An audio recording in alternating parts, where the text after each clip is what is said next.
প্রথমে proctor office, তারপর বিশ্ববিদ্যালয়ের কেন্দ্রীয় লাইব্রেরি। সেখানেও শেষ নয়, আহত অবস্থায় অ্যাম্বুলেন্সে তোলার সময়ও টেনে নামিয়ে আবার মারধর। সবশেষে ছাত্রলীগ কর্মী পরিচয় দিয়ে পুলিশের হাতে তুলে দেওয়া হলো দুই শিক্ষার্থীকে। আদালত তাদের সন্ত্রাস বিরোধী আইনে গ্রেফতার দেখিয়ে কারাগারে পাঠিয়েছেন। কিন্তু এই পুরো ঘটনার সবচেয়ে বেশি আলোচনায় এখন মারধর নয়, বরং একটি প্রশ্ন: বাংলাদেশের বিশ্ববিদ্যালয়গুলোতে কি আবার ফিরে এসেছে ট্যাগিং রাজনীতি? গত 2 দিন ধরে রাজশাহী বিশ্ববিদ্যালয়ের এই ঘটনায় ছিল দেশজুড়ে আলোচনার কেন্দ্রবিন্দু। সামাজিক যোগাযোগ মাধ্যম থেকে শুরু করে রাজনৈতিক অঙ্গন, সবখানেই চলছে বিতর্ক।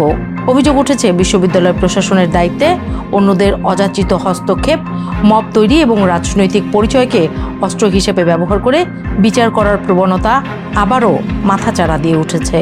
ঘটনা শুরু রোববার। বিশ্ববিদ্যালয় সংস্কৃত বিভাগের এক ছাত্রী অভিযোগ করেন, প্রেমের প্রস্তাব প্রত্যাখ্যান করায় একই বিভাগের এক শিক্ষার্থী তাকে হুমকি দিয়েছেন। এই ঘটনার জের ধরেই সোমবার দুপুরে আবারও প্রক্টর দপ্তরে বৈঠক ডাকা হয়। সেখানে উপস্থিত হয়ে রাজশাহী বিশ্ববিদ্যালয় কেন্দ্রীয় ছাত্র সংসদের সাধারণ সম্পাদক সালাউদ্দিন আম্মার আনাস আহমেদকে নিষিদ্ধ ঘোষিত ছাত্রলীগের কর্মী বলে দাবি করেন।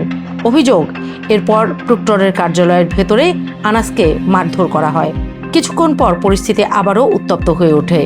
রাকসুর পক্ষ থেকে অভিযোগ করা হয়, আনাস ও তার সহযোগীরা ছাত্র সংসদ ভবনে হামলা চালিয়েছেন। এতে রাকসুর তথ্য ও গবেষণা সম্পাদক BM নাজমুস সাকিব আহত হয়েছেন বলেও দাবি করা হয়।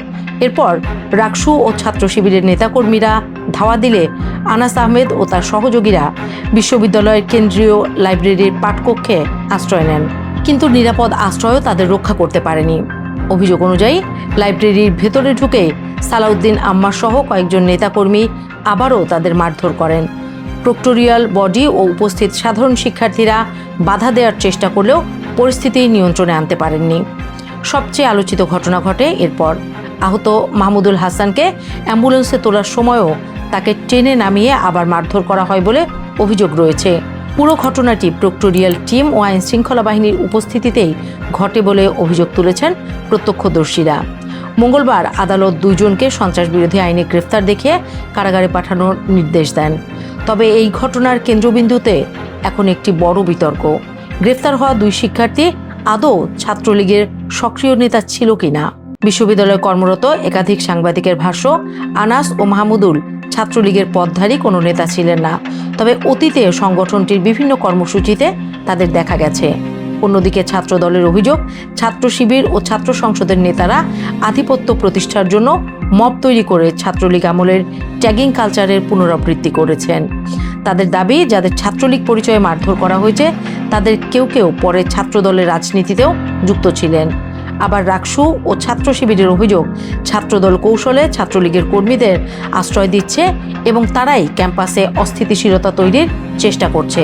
ফলে একটি প্রেমের প্রস্তাব প্রত্যাখ্যানের অভিযোগ থেকে শুরু হওয়া ঘটনা এখন ছাত্রলীগ, ছাত্রদল, ছাত্র শিবির ও ছাত্র সংসদের তুমুল রাজনৈতিক বিরোধের রূপ নিয়েছে। রাজশাহী বিশ্ববিদ্যালয়ের এই ঘটনা নতুন করে একটি পুরনো প্রশ্ন সামনে এনে দিয়েছে: বিশ্ববিদ্যালয়ে অপরাধের বিচার কি আইনের ভিত্তিতে হবে নাকি রাজনৈতিক পরিচয়ের ভিত্তিতে হবে?